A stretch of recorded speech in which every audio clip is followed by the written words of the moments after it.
Hello and welcome. I'm your host Elizibar, and we're going to tackle a topic that's only kind of tangential to comic books. We will tie it in a little bit. But I saw this tweet earlier about AI art, and it really just kind of like made my brain go into overdrive, and I got to get this out of my system. I've been trying to get it out of my system here. This is attempt number 7 to record a coherent video, so hopefully this is the one. This is the one we go with. And it doesn't turn into like a half-hour rant like the last one I did, because that was a mess. So I blinked out the person's name. I don't want any personal information or anything like that. Like, this is just a prompt for me to talk about this. This needs to be talked about. The harm this stuff is causing is on another level. People should not have a collective existential crisis over this just because there's money to be made. Is anyone even thinking about the impact on us all when releasing these tools? Okay? That's what they're asking. You can see some example stuff from Reddit down here. AI makes me want to do bad things to myself. I'm a struggling artist and bleep like Dali is driving me crazy. Will AI increase bad things? Hopeless feeling. I think the rise of AI generated art is going to, make you go crazy? Probably something else bad. Okay? You with me so far? Alright, I'm glad you're with me so far. So we're going to start off with me pulling up the Wikipedia page on automation. This is where they want to go. Lights out manufacturing. You're like, well, that just applies to factories, right? No. They want to replace creativity with lights out manufacturing. What they ultimately want to do, and by they I mean the people that run the large evil mega corporations around the world. If you want to know what Disney wants to do, it's this. Lights out manufacturing is a production system with no human workers to eliminate labor costs. Okay? Well, how can they do that? Well, because you can have a machine, and then you have another machine that maintains the machine, and ultimately you can phase out people up until like the managerial level, where you just have the person who owns the company telling a machine what to do. That's where they want to go. So they don't have to pay people. They just want to sell things to people. Somehow, there's the assumption that there's going to be people to sell things to at that point. I don't know how that's going to work out. But you're like, well, won't they have to buy things from other, like, to run their systems? Yeah. The rich CEO of Company A will pay the rich CEO of Company B for Company B's products, so the Company A can manufacture their products and sell them to someone, question mark? Like, that's kind of where this is going. And if you look down here at the, examples of all tools, neural networks, stuff like that, data extraction, contract management, natural language search, like all this stuff is all based around phasing people out of doing things that people want to do. Now, I'm not saying that I want people like working in coal mines if a machine can go work in a coal mine. If the job is dangerous or the job is bad or whatever, and if you're in one of those jobs, I apologize for just describing your job as bad. That's not what I mean, and you know it's not what I mean. What I mean is, if the job is dangerous, or it's very hard, or it's difficult for a human being to do because of the physical conditions of the job, I think I am okay with automation. Where I kind of draw the line is automating things that bring people joy. If you are a basket weaver and you are like the master artisanal basket weaver of the world, I don't want your job automated away. I don't know. I've never weaved a basket. I don't know how much joy that brings, but I presume, because it's kind of an artistic field, that that's something that we would want to have. We would want to have somebody doing artistic basket weaving instead of just machines stamping out baskets. I don't know. If your field is creative, or your field brings joy, like cooking, making art, making music, writing, I don't feel like automating that away is the right thing to do. I'm going to click over here to my webcam a little bit. And yeah, there's not a lot of light here, but this book right here on top is kind of like where I'm thinking, like, here's what I'm like seeing in the future, right? I go to the store. I'm like, yo, Mr. Store, I want to purchase Dune, the Butlerian Jihad, #5, right? I go there. I'm like, I want to buy this book.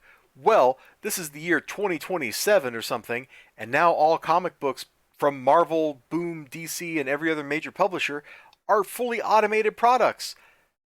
The Butlerian Jihad comic book about the rise of people against the machines that are oppressing them and making people redundant is generated by a machine. Like, that's kind of where I was like thinking, like, boy, that would be really ironic. That would be kind of funny. But that's exactly where it's going. This is an artistic product. There are people in here who presumably enjoyed making this, or they probably wouldn't have made it.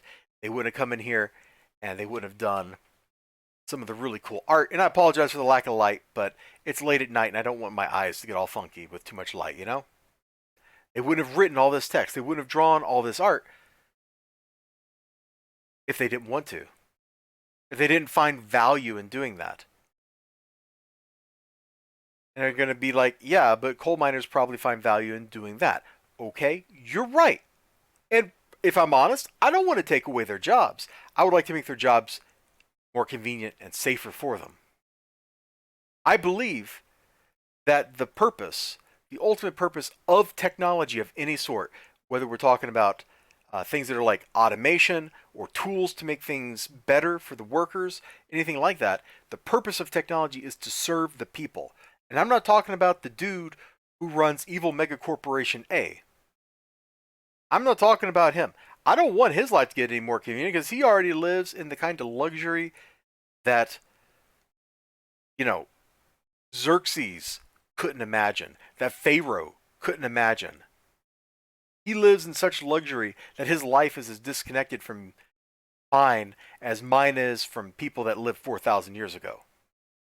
He's in a whole nother universe. Making his life more convenient, I don't care about. Making your life more convenient, I do care about.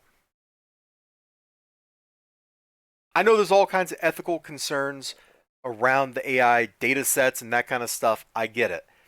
But let's look at what they want to apply learning to. Okay? Do they have AI go out there and automate doing boring paperwork for you? Nope. Do they have AI out there go and respond to work emails for you? Nope. Do they have AI art go out there and project manage really boring projects that shouldn't even be project managed? Nope. What do they have AI doing? They have AI producing art.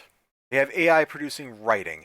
They have AI producing music. Well, they tried that one, and the AI music was a little too close to copyrighted music, so they stopped that.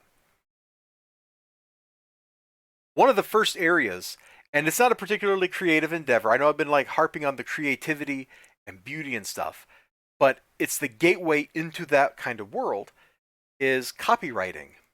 And I don't mean copyright like what you file. Copyright, a person that writes copy, like ad copy. A lot of that is automated.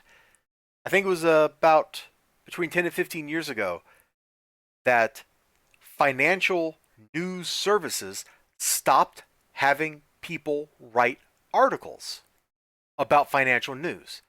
Stock price went up. Stock price went down.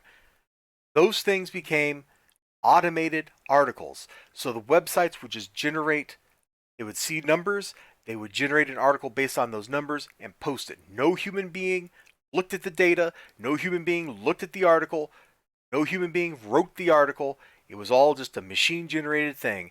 And then that data is often consumed by another machine, which then goes and reacts to it and does high frequency financial trading and other things that are kind of shady. So now writers who used to be able to get a steady paycheck doing that, writing up crummy little one paragraph news articles about boring stuff that makes your eyes bleed, but they used to be able to get credits. They used to be able to get their names on things, and that can open the door to getting other work that they might enjoy. Like maybe they want to go write crime news, maybe they want to go write for Wired, who knows? But that avenue is not open. Maybe they wanted to go work for a big advertising firm and write really cool ad copy. Well, they can't even get in the door now. More and more writing like that is becoming automated. There was a website, I don't remember what it was. This happened within the last year. In fact, I think within like the last 3 months, where they started putting up articles that were all machine generated and pretending that people wrote them. They got in trouble for it.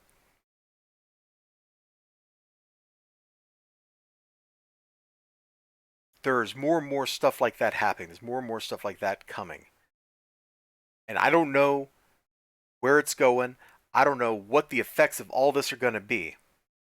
What I do know is it's really going to be rough on everybody, not just artists. Artists are just now seeing this stuff, just now getting hit by this stuff. And it sucks. But don't let the machine win. You know, I'm going to flip back over here. I got this comic book right here, set in the Dune universe. The people in this universe defeated the machines. The machines took over. The machines ruled everything. The machines decided, according to their algorithms, how everything should go. And people, flesh and blood people in this universe, won. They overcame that. And then there's all kinds of consequences that come out from doing that. I don't know that it was necessarily a big win for everybody's lifestyles, but at least they got out from under that burden. They got closer to technology serving people instead of technology replacing people. I guess that's kind of how I feel. Technology should serve you. It should not replace you. And anybody who wants technology to replace everybody is somebody you should be suspicious about. And I also don't want you, if you're an artist, I'm not blaming you for how you feel about this stuff. I want to make that absolutely clear. And if you're like a tech enthusiast, I don't want to blame you for how you're feeling about this stuff. You're probably like me and you just thought this was really funny. Because I'll be honest, I just thought it was really funny. Let me pop over here into like my silly folder here. I got a bunch of like really bad AI art that I use sometimes for stream thumbnails. You know, like this thing. So if you ever see something like this on my channel for one of my new comic book day streams, I didn't make it. This is something I never would have paid an artist to make. I just thought it was like kind of funny. So I'm using it. If that offends you, I apologize. But again, this is not something I ever would have paid anybody for. So nobody has actually lost any work. And if you see one of those thumbnails and you think it's funny or whatever, like feel free to just right click, save the thumbnail and use it yourself. Like, I don't care. I can't copyright it. I'm like that dude. Unlike that dude that tried to copyright his AI generated comic book a while back that he was crowdfunding.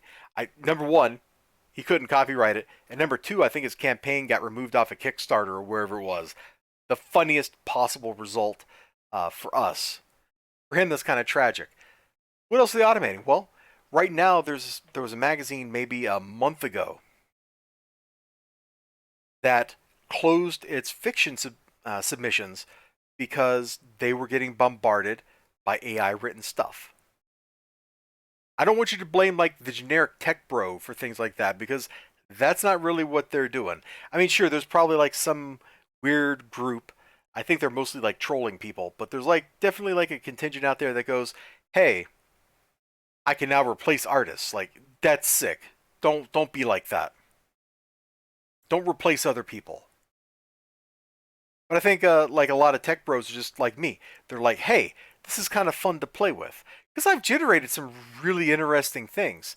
And that is, I think, something that a lot of artists can find value for. Because I've seen a couple of artists out there who have taken, how do I put it? Have taken AI generated things. I shouldn't say there's a lot. There are some artists who have said that they have taken AI generated stuff and they have taken it and used it as a starting point for their own art.